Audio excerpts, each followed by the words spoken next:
Wednesday morning, this is Breakfast. Great to have you with us. Well, chances are, if you live with someone violently annoying, you've been annoyed once or twice already today.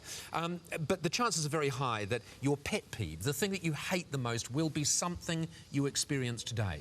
But out of all Australians, what are the pet peeves? What is the thing that annoys us the most? Lady Danielle Di-Masi is our breakfast etiquette expert and joins us. How are you? Oh, I'm perfect, and I'm delighted to be talking. You're perfect? I'm perfect. I'm perfect because we're talking about pet peeves. It's one of my favourite topics. All right, well, before we get into it, people have been phoning us on the Henry hotline all morning with theirs. Let's listen to a couple.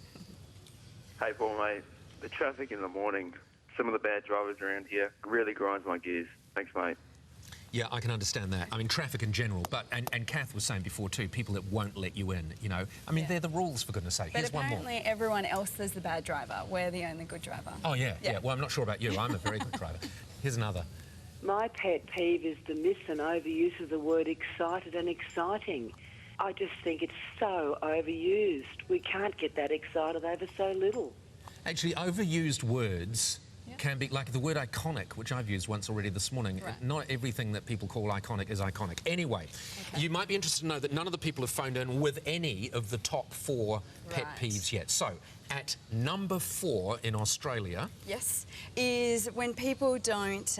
or they're looking at you when you're talking to them, but they think that there's someone better than you. They've seen someone out the corner of their eye. Or they're constantly, like, you're talking to them, engaging, and they're like, yes, that's very interesting. Oh, yeah, really? And they're looking around the room, and you're like, just look at me. So they're looking for someone better to talk to. And quite often they have found someone better to talk to, and they're making eye contact, and they're watching where they're standing, they're thinking they're walking away. Paul. Is that Maybe what happens with you? Okay, so at number 4, it's people that scan for a better conversation. Yeah, absolutely. And a close 4 would be, and I heard it a few times and on social media, that at top of the escalators where people make their decision on which way to go.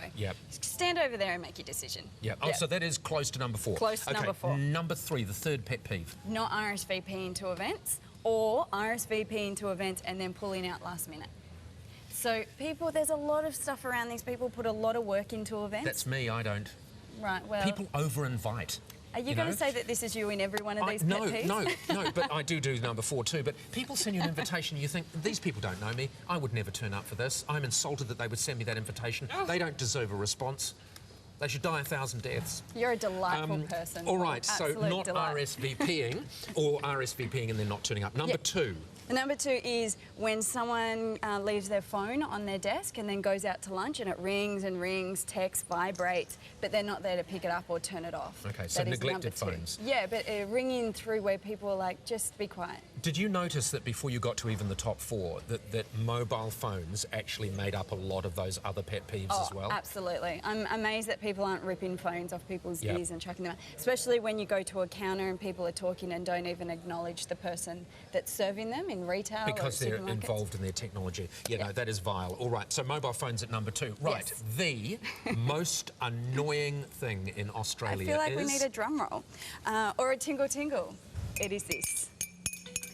This is the number 1 pet peeve, is the tingle tingle that people make when they stir milk and sugar into coffee. Seriously? Yeah, the research I've done, almost 40% of people are that there might be people at home just being like, are you serious? Stop it. It drives people crazy.